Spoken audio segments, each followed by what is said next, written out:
असा वास येतो, तो घरात जर गेला तर मरून जाईल, गुदमरून. माझा मुलगा श्वास नाही, 2 टायफॉइड वाचला. आता परत काय करू मी? पत्र देऊन देऊन थकून गेलो. हे बघा तुम्हाला दाखवतो, निवेदन देऊन देऊन पहिले बी आंदोलन केलं.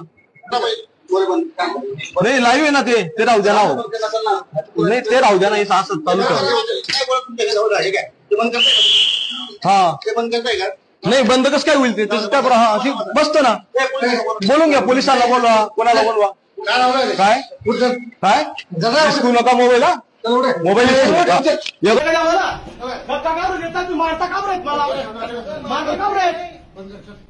मला मारता का बरं तुम्ही? मारता का बरं तुम्ही? मुलगा तिकडे ना, लोकतंत्र देश आहे. 2 वर्षाचा 2.5 मुलाच्या मुलाला घेऊन फिरतोय आणि तुम्ही उचलतायत का? आतंकवादीत काही तर मॅडमला नाही, तुम्ही मारला कशाला? मला उचललं का बरं तिथून? दहशतवादीत काही तर दहशत माझा मुलाला आणायचं. तो जर रडला त्याला काही झालं तर आम्हाला पाकिस्तानमध्ये पाठवा. मग तुम्ही काम करतात का मारतात आम्हाला? रे नगरपालिका तुम्ही कोण आहेत मला मारणार रे? मग हा का तुमचा खेळ चालू आहे का इथं? मोबाईल कस काय घेतला तू माझा? हा भाऊ माझा मोबाईल घेतो, मारतोय मला. नको बेटा, आतंकवादी आपण.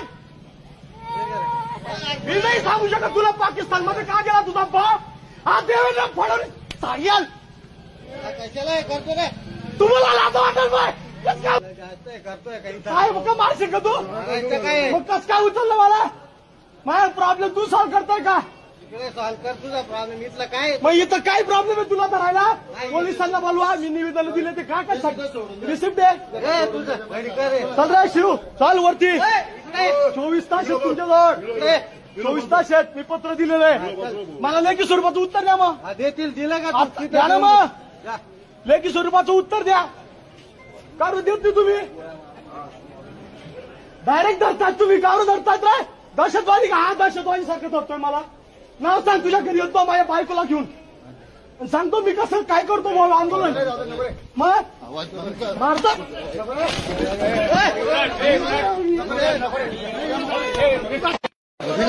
आईला मुलीला कसं काय तुम्ही? काल पट्ट्यात मारलेलं नाही. ये रे मारली. चल तू त्याने लाच सुद्धा मारली मला. कोण आहे तो? लाच सुद्धा मारली त्याने. बघून घेऊ आज. माता की जय मातरम. मी बघता इथं कलेक्टर ऑफिस, ज्या कलेक्टर मध्ये दालनामध्ये न्याय मागायला जातो तिथं अन्याय कसा होतो. एक देशाच्या सैनिकाला एक कलेक्टर साहेब भेटू शकत नाही. एक छोटासा 2.5 वर्षाचा मुलगा घेऊन याला घेऊन सांगतो भारत माता की जय. साले गद्दार जे नगरपालिकामध्ये स्वतःला देशभक्त समजतात त्या आतंकवादी धुड्यामध्ये फिरतायत. त्याने मला मारलं, सैनिकाला लोकशाहीचा गडा घोटला, कलंक पिटवला. माझं निवेदन सुद्धा फाडण्यात आलं, मला मारण्यात आलं. ही माझी व्यथा आहे. त्याने कधी देशाच्या बॉर्डरवर त्यांनी कधी एक दिवस सेवा केली नसणार. AK-40 मध्ये किती राऊंड राहता माहित नसणार त्या गद्दारला. AK-40 कसाबला हात लावायची त्याची हिंमत नाही. आज चंदू चव्हाण पाकिस्तानामध्ये छाती टोकून राष्ट्रगीत म्हणतो, त्याला लात मारला गद्दार कुणीचा. आणि देशभक्त समजतात. जेव्हा मी यांना सांगतो टॅक्सिको अंतर बाल गुन्हा 12/2005 अंतर्गत IPC अंतर्गत त्यांच्यावर गुन्हे दाखल करा, तर हिंमत होत नाही. हिंमत फाटते. कारण की आपण या पक्षात मिळून गेलेलो आहे. या पक्षात मिळून गेलेलो आहे. कलेक्टर ऑफिस कशासाठी आहे? पक्ष ऑफिस झालंय. ही आमची व्यथा आहे. चल तुला देणार कोण? देणार नाही. आपल्या देशात नाही भेटणार नाही. करण्यासाठी चंदू चव्हाण आवाज उचललाय आणि हा तिरंगापाशी उभा आहे. हा तिरंगा कोणता पक्ष बघत नाही, हा देशभक्ती पाहतो.